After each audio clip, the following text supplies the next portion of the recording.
3교시 시작하겠습니다. 자, 4페이지인데요. 이제 속사도가 등장을 합니다. 그러니까 속사도는요, 사도 다음에 사도 비스무리한 사람 이런 뜻이에요. 우리가 뭐 속편 할 때 그 속입니다. 속사도.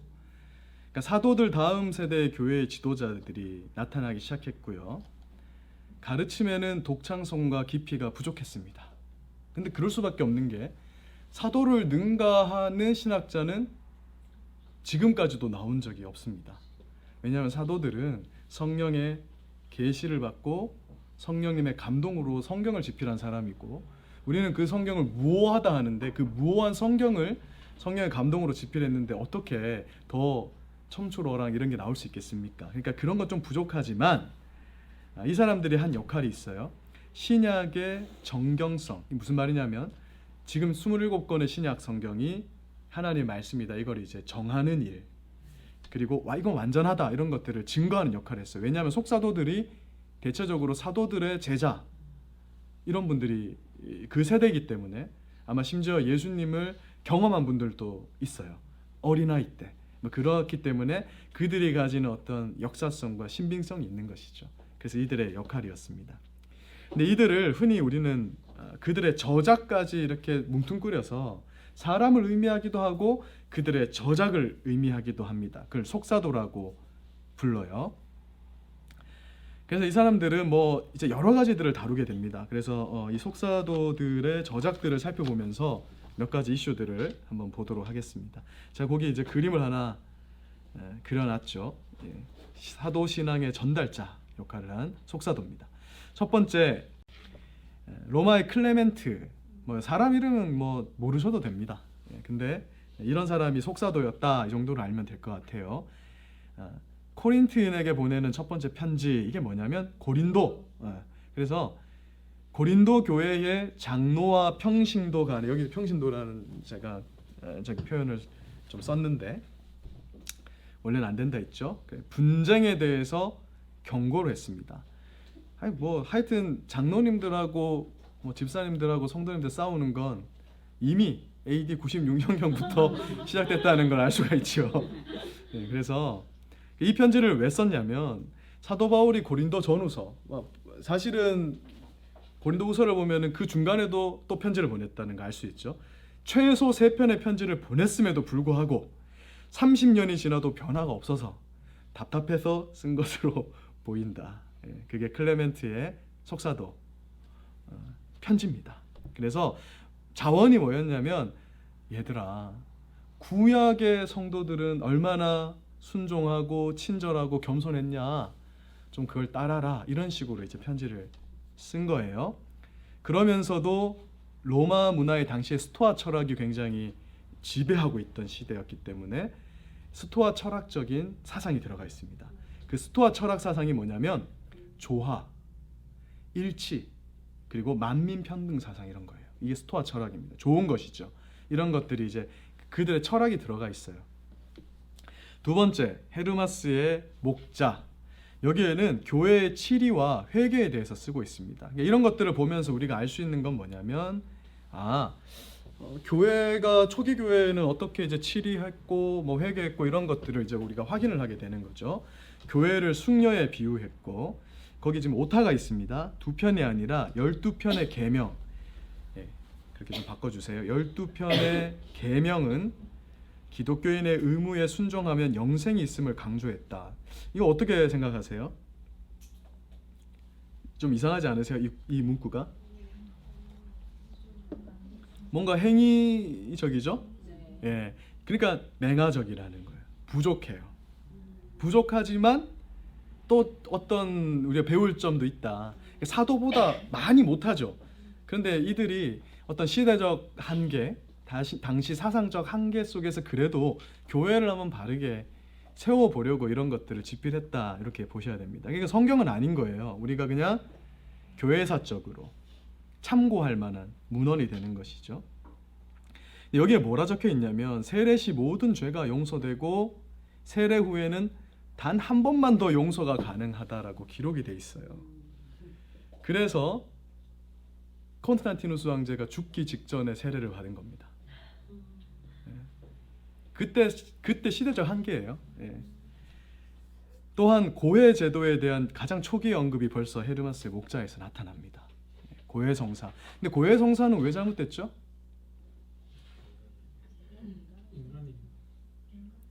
인간에게 하는 건 아니에요. 근데 뭔가 대리자가 중간에 껴 있죠. 근데 그것만큼 그리스도인의 자유, 예수님께서 우리에게 주신 자유를 침해하는 게 없습니다. 왜? 우리는요 하나님께 장소와 뭐 시간과 이런 거 구별 없이 하나님을 만나뵐 수 있다라는 것이죠. 여러분들이 가장 힘겨워하는 성경 구절이 저는 뭔지는 모르겠지만 저는 쉬지 말고 기도하라가 참 힘들었어요. 그러면서 늘 생각하죠. 어떻게 쉬지 말고 기도할 수 있냐? 어떻게 하면 쉬지 말고 기도할 수 있죠? 제가 굉장히 웃긴 나이지리아 목사님 한 분을 본 적이 있어요. 저는 예전에 아주 다양한 걸 경험한 목사입니다. 예, 아주 성령파에도 한번 빠진 적이 있고 신비주의도 빠진 적이 있습니다. 근데 나이지리아에서 온 분인데 이 쉬지 말고 기도하라를 어떻게 하면 그럼 할 수 있느냐 하니까 마음속으로 예수 내 구주, 예수 내 구주를 그냥 계속 외우면 된대요. 그럼 잘 때는요. 그러니까 이게 뭐냐면 우리가 언약적으로 이걸 풀면 이런 뜻이에요. 우리의 기도를 받으시는 하나님은 우리가 죄가 있으면 하나님께 못 나가죠. 기도를 못 해. 목사님 얼굴도 못 보겠어. 가끔 이러잖아요. 그러니까 죄가 있으면 하나님께 나갈 수 없는데 하나님의 마음은 너희들이 죄가 있든지 없든지 간에 하나님은 졸지도 않고 주무시지도 않으니까 24시간 동안 언제든지 내게 나와서 기도하라. 나를 뵈러 와라. 이런 의미가 담겨 있는 거예요. 내가 쉬지 않으니까.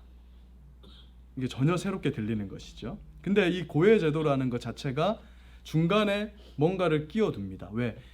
이게 계급화됐기 때문에 그래요. 평신도는 그럴 자격이 없다. 이렇게 가는 겁니다.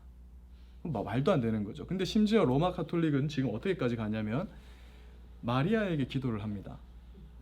근데 그러면 그들은 사위일체인가? 마리아까지 포함시킨 거 또 그건 아니에요. 그들의 사상은 어떤 사상이냐면 예수님은 우리 기도를 잘 안 들어줘. 근데 실제로 우리가 기도해 보니까 잘 안 들어주시는 것 같죠? 예수님은 근데 남자라서 좀 그런 면이 있대. 그들의 정말 설명이에요. 그래서 마리아에게 기도를 하면 마리아가 이렇게 기도를 들어주시는 주체는 예수님이 맞아요. 근데 마리아에게 기도를 하면 마리아가 아이고 얘 예수야 제가 좀 봐줘라 제가 이렇게 했기 때문에 더 기도가 효율적이라고 그들이 생각을 해서 제가 실제로 캐톨릭 방송에서 본 겁니다. 우리 지금 합신교회는 주여 삼창은 거의 안 하시죠.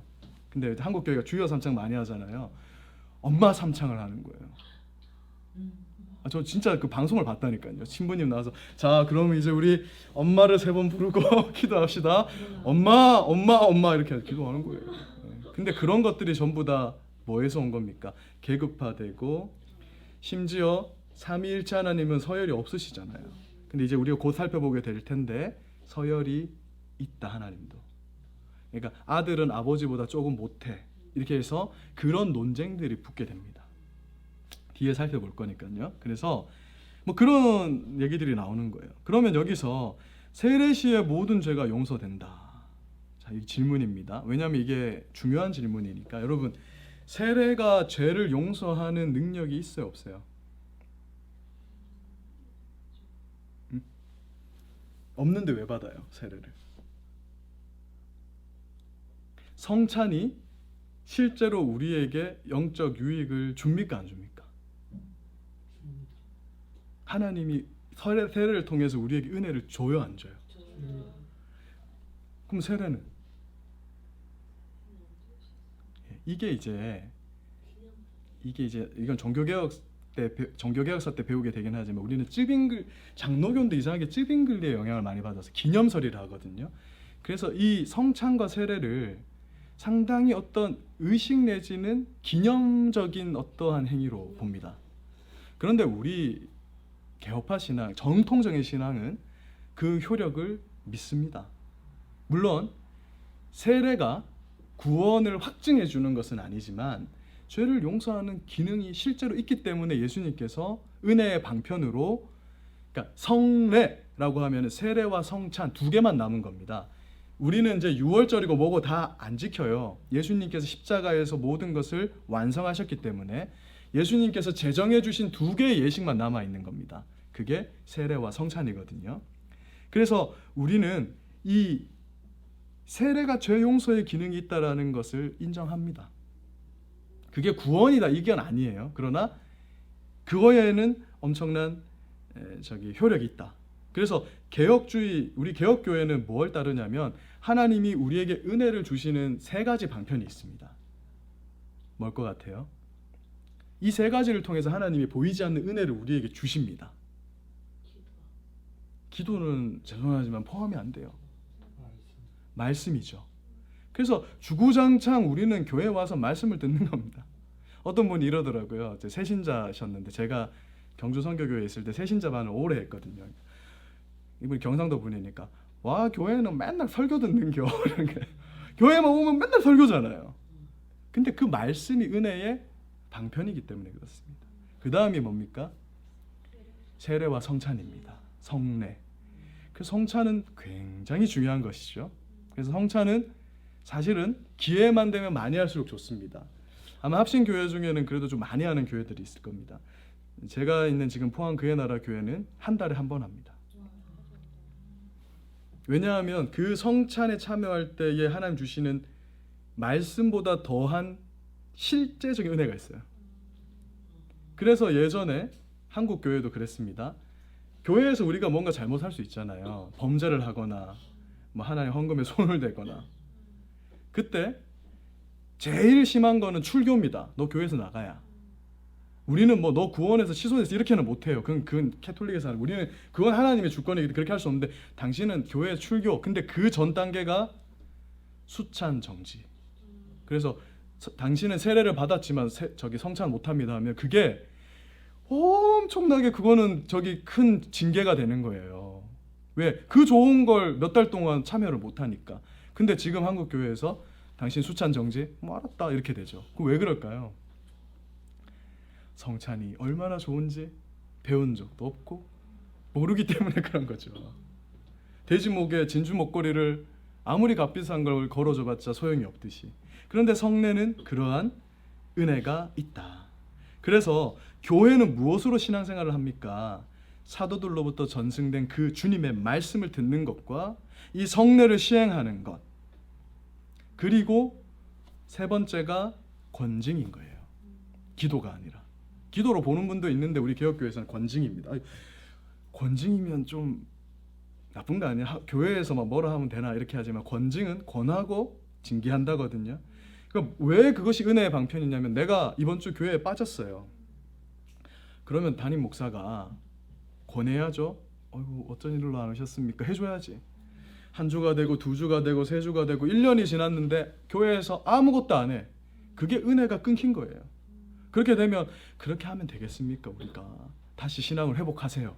그 권징이 바로 은혜의 방편이 되는 것이죠.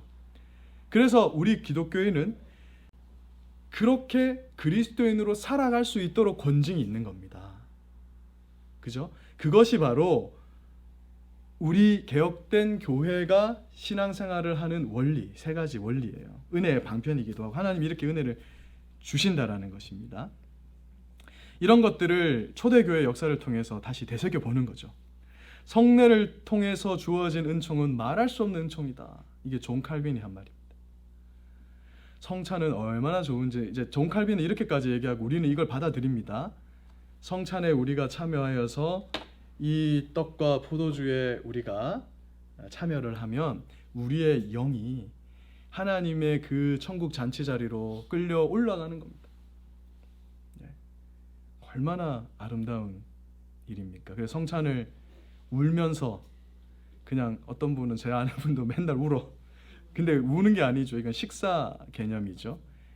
기쁨으로 이 성찬에 참여하면서 그 성찬이 누리는 깊은 은혜를 한번 되새겨 보십시오. 그래서 원래 이제 초대 교회대로 하자면은 빵도 많이 먹어야 돼요. 우리는 코딱가리만큼 주죠. 이 정도는 먹어야 될 것 같아요. 그래서 진짜 이것이 내 입에서 느껴져요. 그죠? 그리고 내 배를 부르게 할 만큼 그 성찬으로 주시는 예수님의 은혜, 내가 예수님과 하나다. 그러니까 한 떡에 참여하죠. 한 몸이란 말이에요. 우리가 한 떡에 참여합니다. 그래서 원래는 찢어서 먹는 겁니다. 예수 그리스도의 몸의 찢어짐을 상징하죠. 근데 이 몸에 내가 참여를 하는데 내가 예수와 한 몸이다. 그러면 내가 죽어도 갈 곳이 어디예요? 예수님이 계신 천국인 거죠. 그런데 예수님이 이 몸을 뭐라고 하셨습니까? 나는 머리고 니들은 몸이래요. 너희는 내 몸이래. 그 말은 내가 너희를 천국으로 데려가지 않으면 나도 죽겠다. 왜? 그럼 목이 잘리면 어떻게 돼요? 팔 하나 잘리면 장애로 살겠지만 목 잘리면 죽는 거죠. 그러니까 예수님 뭐라고 얘기하시냐면 내가 이 언약을 깬다면 내가 죽겠다는 거예요. 그걸 생각하면서 이 떡에 참여할 때 이 떡이 내 입에서 씹히는 것이 진짜 감각적으로 내게 실제적으로 다가오고 이것이 내 배를 부르게 하고 포도주도 마찬가지죠. 진짜 그것이 이제 서양에서는 생각보다 많이 마십니다. 유럽 교회는. 그래서 제가 독일에서도 한번 봤는데 포도주를 상당히 많이 마셔요. 그러니까 성찬식을 하는 날에는 차를 갖고 오지 못하게 합니다. 음주 단속 걸리니까. 독일 같은 데는 더 심하잖아요. 그 단속이. 그래서 근데 충분히 마시면서 내 목구멍을 넘어가는 그것이 실제적인 것처럼 내게 예수님의 피가 나에게 주는 사제의 은총과 그것도 한 주전자에 참여하는 거예요. 그래서 성찬식 할 때 주전자를 놓는 거예요. 한 주전자에 참여했다는 거예요. 그것이 실제적인 것처럼 오늘 이 성찬에 참여한 동흥교회면 동흥교회, 동남교회면 동남교회, 우리가 이 같은 성례에 참여, 우리는 한 몸이니까 우리는 이거는 예수님이 뭐라고 하셨습니까? 내 엄마, 내 형제가 아니고 내 뜻대로 행하는 자라 내 가족이다 했던 그 새로운 가족 공동체로서 그게 실제구나, 공교회구나, 우리가 한 몸이구나라는 것을 느끼며 그 성례에 참여하는 겁니다. 그러면 그걸 먹고 끝나는 게 아니라 이게 실제적이었으니까 그걸 실천한다. 그걸 실천했던 게 누구예요? 초대교회 성도들이었다는 거죠. 이것이 매 성례 때마다, 성찬 때마다 그 감독이든지 또는 이제 말씀을 섬기는 자를 통해서 선포되었어요. 성찬은 그래서 말씀과 함께 선포되는 겁니다. 그리고 실제로 그렇게 그들은 살았어요. 그때 하나님의 나라가 증시되는 거예요. 보여지는 겁니다. 그래서 교회에서 이게 맛봐져야지. 우리가 교회를 다니는데 교회가 재미가 없어. 교회에 와도 너무 지겹고 그냥 그러면 안 돼요. 교회에 나와서 내가 행복해야지. 이곳에서 내가 천국을 아주 부스러기와 같은 것일 테지만 그것을 내가 맛보고 느껴. 그것이 증시되면 그게 전도죠. 교회 가보고 싶다. 그 사명과 역할이 우리에게 있습니다. 그리고 초대교회는 그것을 실제로 누리고 살았고, 그러니까 내 전 재산을 팔아도 그 기쁨이었던 거죠. 그렇다고 전 재산 팔라는 말씀은 아닙니다. 네, 그런 의미가 있습니다. 네. 그래서 혹시 질문 있으십니까? 제가 너무 막 나가죠. 죄송합니다. 이따가 한번. 예. 그래서 우리는 유아에게도 세례를 주는 것입니다.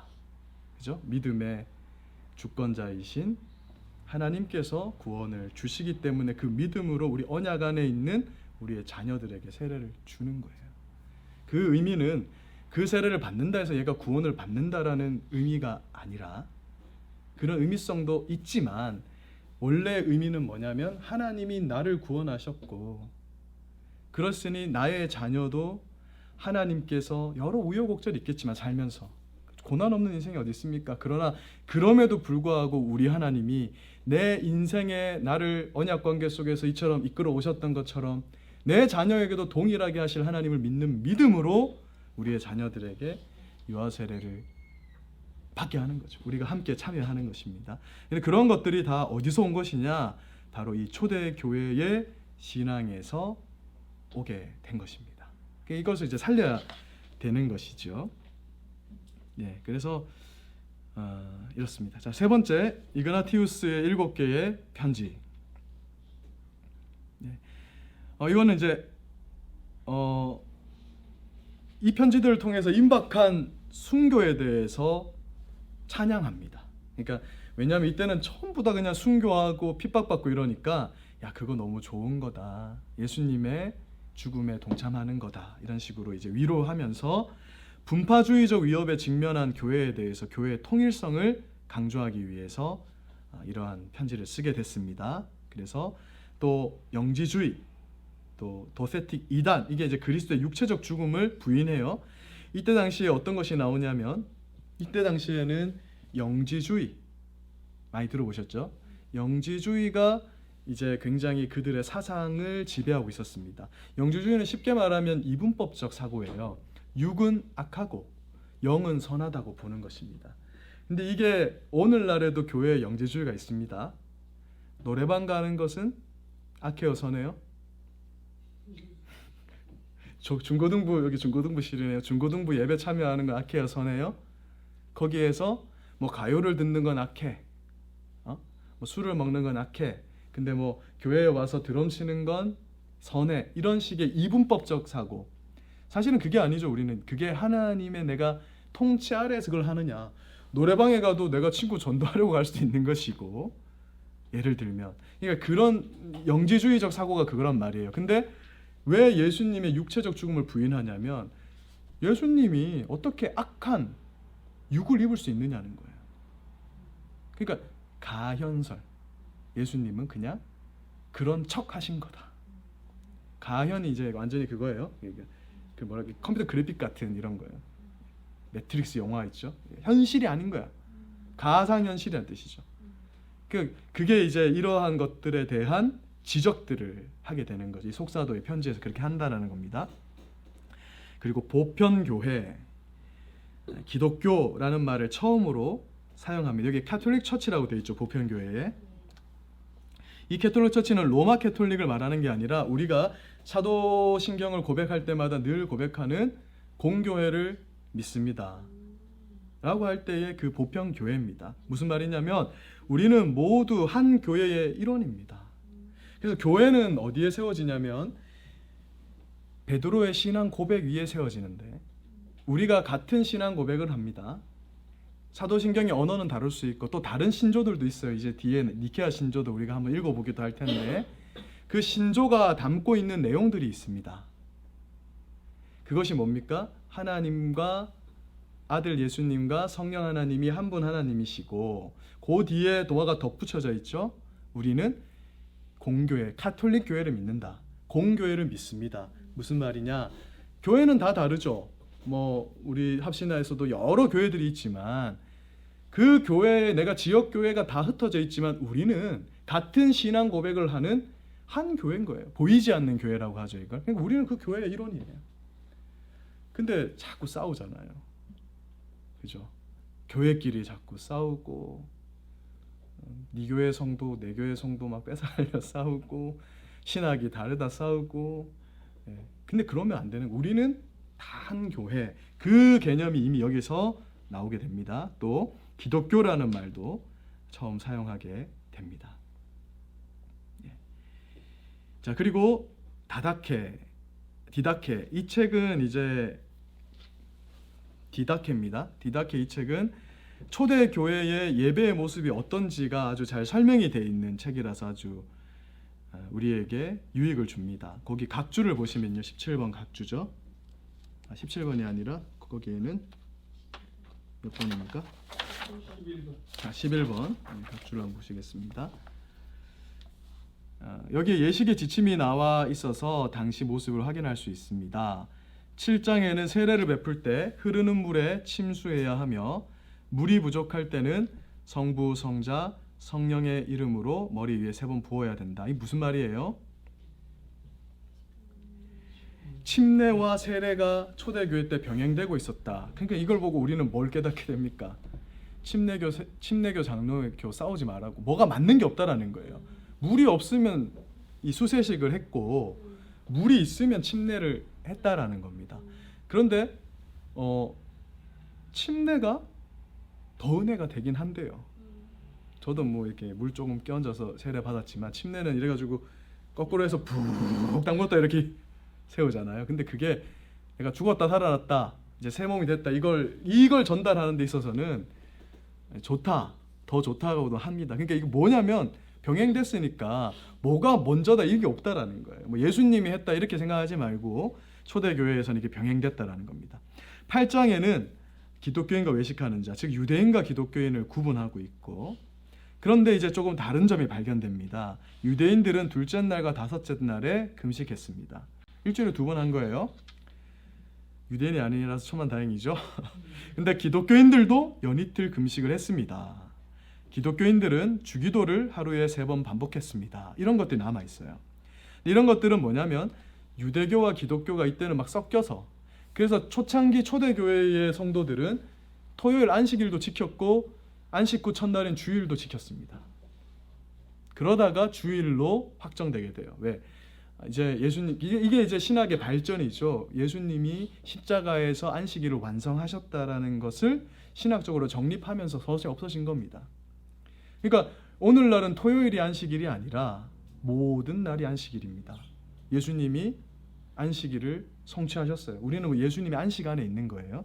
그래서 주일도 그러니까 안식일처럼 지키면 안 됩니다. 주의 날로 주님의 부활을 기념하는 날이죠. 그러니까 우리가 얼마 전에 부활절이었지만 사실은 부활절은 굳이 절기 중에는 가장 조금 좋지 않은 절기라고 생각합니다. 왜냐하면 모든 주일이 주님의 부활을 기념하는 날이에요. 우리의 주일이 주님의 부활을 기념하고 내가 부활의 신앙을 가진 자로서 또 월요일을 살아가는 개념이기 때문에 그렇습니다. 예, 그런 것들. 또 9장과 10장, 14장에서는 성찬을 다루는데 성찬인지 애찬인지 논란의 소지가 있다. 이 말은 무슨 말이냐면 섞여 있었다. 애찬이 뭐죠? 성찬 후에 식사. 그러면 주일에 왜 식사를 할까요? 왜 11시에 하필 예배를 드릴까요? 초대교회 전통입니다. 그러니까 원래는 어떻게 했냐면, 지금도 제가 이제 이태리의 교회를, 저는 이제 유럽에 저를 전도하신 선교사님 계셔서 한번 가봤는데, 유럽 같은 경우는 이제 어떻게 하냐면 음식을 각 집에서 싸웁니다. 음식을 이렇게 싸와서 이렇게 나눠 먹습니다. 그런데 이때 당시에도 그 우리 신약 성경에도 이런 장면이 나오지 않습니까? 아마 야고보서일 것 같은데, 제가 좀 정확히 기억이 안 납니다. 어떤 저기 있습니다. 그래서 이런 말이 있죠. 먼저 이렇게 먹어버려 가지고 뒤에 사람이 못 먹는 일이 있게 해서는 안 된다. 그러니까 이게 뭐냐면은 성찬과 애찬이 이게 막 병행이 돼서 일어나는 거예요. 어차피 그러니까 우리는 성찬이 빵과 포도주니까 밥이 될 수 없지만 얘네들은 그게 밥이잖아요. 예. 그래서 애찬이 사랑의 식탁입니다. 그래서 주일 식사로 이어지는 겁니다.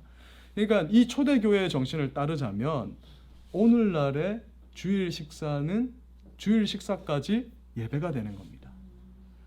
그 주일 식사 나는 참여 안 하고 가 이러면 안 돼요. 그 한 식탁에 참여한다라는 것이 내가 한 가족이 되었음을 매주 확인하는 하나의 또한 성례전적 그런 역할을 하는 거예요. 이게 식사 아주 중요하죠.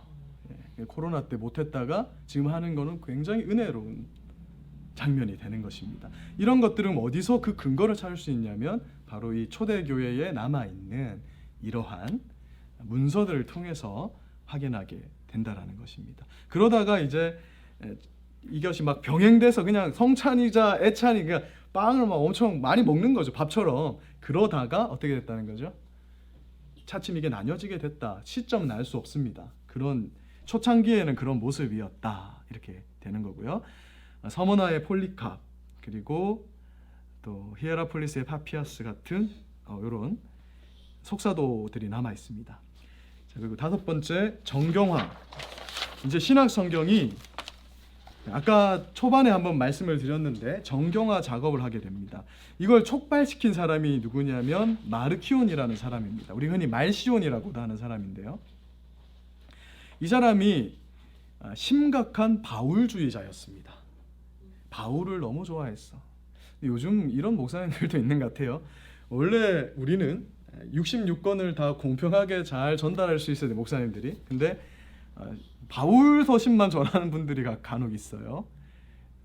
그분들을 제가 비난하는 게 아니라 이분을 설명하려고. 근데 이분은 너무 심했어. 그래서 누가복음하고 10개의 바울 신학만 정경이래. 왜냐하면 이 사람은 어떻게 생각했냐면 율법이 들어간 건 다 성경이 아니라 봤습니다.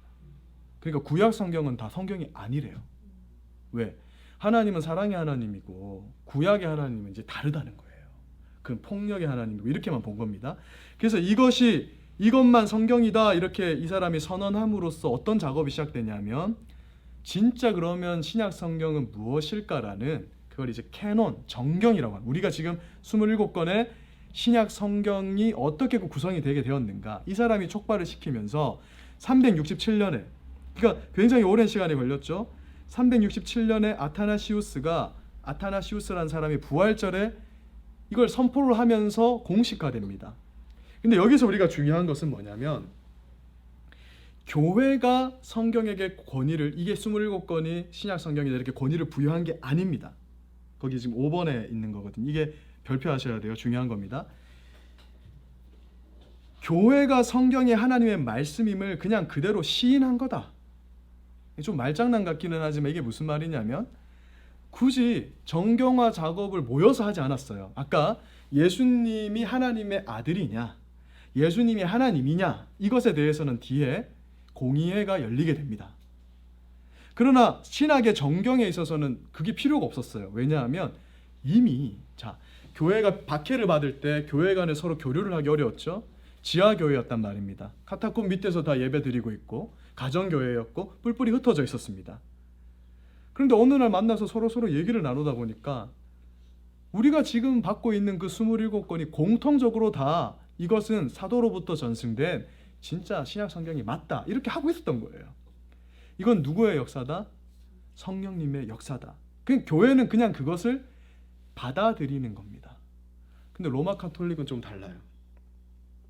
교회가 이것을 앞부분에 교회가 그렇게 채택한 거라 생각해요.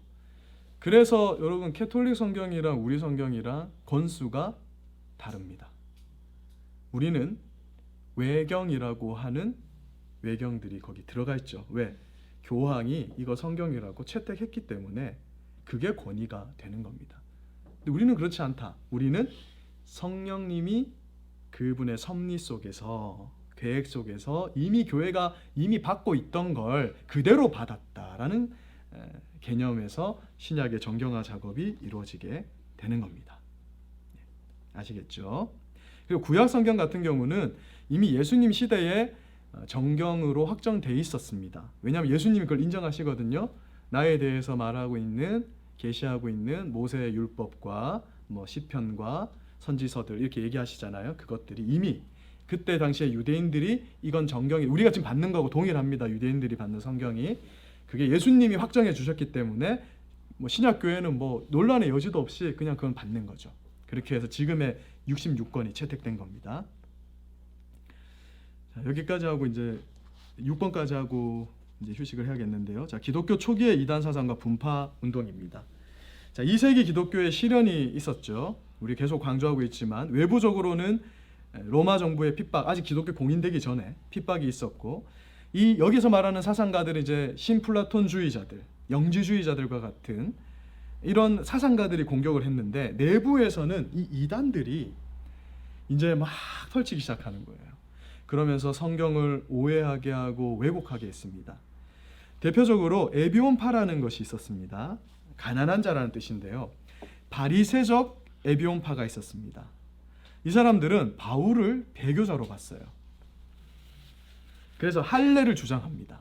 이건 이미 예수님 사도행전 시대에도 이미 나타나죠. 할례를 주장합니다. 또 그리스도의 신성을 부인합니다. 예수님이 어떻게 하나님이냐 이렇게 이제 설명이 들어가는 거예요. 그러고서 뭐라고 설명하냐면 그는 사람인데 그가 워낙 율법적이라 메시아가 되었다. 현대 자유주의 신학 중에 이런 게 있어요. 우리도 신이 될 수 있다. 이게 이단이 아니라 자유주의 신학이라는 이름으로 우리 안에 들어와 있어요. 나는 물론 이게 표현적으로는 잘못된 게 아닐 수도 있습니다만 이런 말 있죠. 나는 작은 예수다. 이건 조금 그러니까 우리가 예수를 본받아야 된다라는 의미에서 사용할 수는 있지만 자유주의 신학자들이 이런 말을 쓸 때에는 우리가 신이 될 수 있다라는 우리가 어떤 노력이라든지 경건 생활을 통해서 신이 될 수 있다라는 의미에서 이걸 쓰게 되면 이 바리새적 에비온파처럼 되는 겁니다. 그러니까 얼마나 얄팍해요. 이미 초대교회 때 이러한 이단들이 있었고 지금도 있다니까. 나선형이라는 거죠. 반복됩니다. 이미 이단으로 정죄됐고 역사가 그것을 증명하니까 우리가 거기에 또 빠져들 필요가 없는 것이죠. 교회사를 배우면 그 분별이 가능하다라는 것입니다. 그래서 하나님의 양자가 됐다 뭐 이런 식으로 주장을 한 거예요. 그리고 굉장히 율법주의적으로 접근했고 에센적 에비온파가 있었습니다. 금욕주의, 원시적이며 보편적인 종교를 주창하면서 예수의 동정녀 탄생도 부인하고 그냥 이상적인 아담의 성육신이다 뭐 이런 식으로 가요. 근데 이거는 더 웃긴 게 제가 거기 엘카사이라고 이름을 적어놨죠. 이 엘카사이가 교주 이름입니다. 이 사람이 어떻게 계시를 받았냐면 자기가 한 천사로부터 계시를 받았대요. 근데 이 천사는 하나님의 아들이었대요. 근데 또 다른 계시를 보여준 천사가 있었대요. 근데 그 천사는 여자였대요. 근데 여자는 성령이었대요. 그래서 그가 나에게만 비밀을 알려줬다. 이게 영지주의거든요. 나에게만. 그 3번에 영지주의가 나오지만 영지주의가 뭐냐면은 그노시스, 그러니까 영적인 지식. 그래서 이 사람들이 주장하는 아주 대표적인 예화가 있습니다. 이걸 들으면 여러분들 그냥 바로 이해가 돼요. 다빈치 코드 이런 거 이제 예전에 막 영화도 나오고 책이 유행했었잖아요. 그 내용이 뭐냐면 예수님이 가룟 유다에게만 비밀을 알려준 겁니다. 그러니까 가룟 유다는 배반한 게 아니라 가룟 유다만 지식을 제대로 알아먹은 거예요. 근데 그 지식이 뭐냐면 육은 악하고 영만이 아주 신성한 것이기 때문에 육은 버려버려야 된다라는 거예요. 그래서 그는 자살을 택했고 그래서 그는 참 자유를 얻었고 그 비밀이 비밀을 아는 자들을 통해서만 이렇게 이어지고 있다. 이게 영지주의는 굉장히 넓지만 이 스펙트럼 넓습니다. 근데 그게 어떤 골자예요. 특히 기독교적 영지주의가. 근데 이게 뭐냐? 오늘날까지 이어지고 있죠. 이 뭔 것 같아요? 이단이잖아요. 이단들이 늘 하는 말이 뭡니까? 우리 교주님만 비밀을 안다. 기성교회는 뭐 신천지 똑같잖아요. 이만희님만 안다. 저 예전에 어떤 목사님 만나면은 이분은 근데 지금 그 목사로 활동을 해. 근데 부흥회 같은 데 와가지고 제가 예전에 오만 거 다 경험했다 했죠. 뭐라고 얘기하냐면 야 어느 날 기도를 이분이 굉장히 열심히 해요. 하루에 한 12시간 16시간 그곳에 있는 성도들도 다 그렇게 밤을 새워 기도하는 분들인데 어느 날 예수님이 나타나셔서 자기를 천국으로 데려갔대요. 그러더니 천국에는 문이 닫혀있는 7개의 방이 있었대요. 근데 예수님이 자기한테만 열쇠 7개를 주면서 너만 열고 네 말을 듣는 사람들에게만 이 비밀을 전해라. 이게 영지주의라니까요. 그러니까 이 역사를 모르면 아무것도 모르고 그 자리에 있잖아요. 많은 성도들이 저를 포함해서 저도 그럴 수 있겠구나 이러고 있었다니까요. 청년 때. 그럼 이분이 막 말씀 전하다가요 막 이래요. 아 따가 막 이래요. 아 따가 이래. 왜 따가운지 아십니까? 지금 내가 비밀을 말하니까 마귀가 저기 심통 나가지고 바늘로 찔렀대. 마귀가 할 일도 없나 봐. 거기 와서 바늘로 찌르고 있어. 아니 그러니까 그런 것들이 이미 역사 속에서 이게 영지주의 아니라고 이미 속사도들이 아니다 벌써부터 나오잖아요. 그러니까 이러한 이 기독교 초기의 이단 사상들이 막 팽배했다라는 겁니다. 그 영지주의 아까 제가 설명을 드렸죠. 뭐 이런 것들이 기독교 안에 들어와서 막 그럴듯하게 막 퍼져나가기 시작한 겁니다. 이미 사도 요한 시대 때부터 이 영지주의가 있었다. 뭐 자기한테만 와서 뭐 알려줬다 이런 것들은 다 우리가 받아들일 필요가 없는 것이죠. 여러분들에게 누가 와서 이단들이 다 그렇게 접근합니다. 비밀을 알고 싶냐고. 지금 정통교회는 비밀을 모른다고. 여러분, 정통은 항상 재미가 없습니다. 그러니까 이 바이블 플러스는 재미가 없는 게 당연한 거죠. 근데 이단들은 재밌습니다. 왜? 없는 걸 지어내서 얘기하기 때문입니다. 그래서 여러분들 그런 것들에게는 절대 빠져들지 마시고, 이미 교회사가 그런 것들은 옳지 않은 것이다, 너희는 그걸 분별해야 된다라는 것을 교회사가 말해주고 있기 때문에 그렇게 분별하시면 되겠습니다. 그래서 거기 제가 초대교회 영지주의 2단을 8페이지에 제가 잘 정리를 해놨거든요. 요거는 그냥 한번 읽어보시고, 영지주의가 뭐냐? 영지주의는 6과 0을 구분해서 생각합니다. 항상 이분법적으로 이것은 좋은 것, 이것은 선한 것, 이건 나쁜 것, 이렇게 가기 때문에 예수님도 항상 예수님께서 육체를 진짜 입으시 사람이 되셨다라는 것 자체를 그들이 인정하지를 않는 거예요. 어떻게 예수님 그럴 수 있느냐? 그런데 그렇게 되면은 우리 구원론에는 심각한 문제가 생기죠. 왜? 예수님은 진짜 사람이 되셔서 사람으로서 우리 죄를 감당하셨기 때문에 우리가 구원을 받는 건데, 그가 사람도 되지 않으셨는데 쇼를 했다면 예수님의 구원 자체가 무너지는 겁니다. 그래서 초대교회는 이것을 어떻게 하든지 지켜내려고 했고, 그런 신학적인 움직임이 이제 나타나게 되는 것, 그걸 이제 우리 마지막 시간에 이제 살펴보도록 하겠습니다. 10분간 휴식하고 마지막 4교시 하도록 하겠습니다.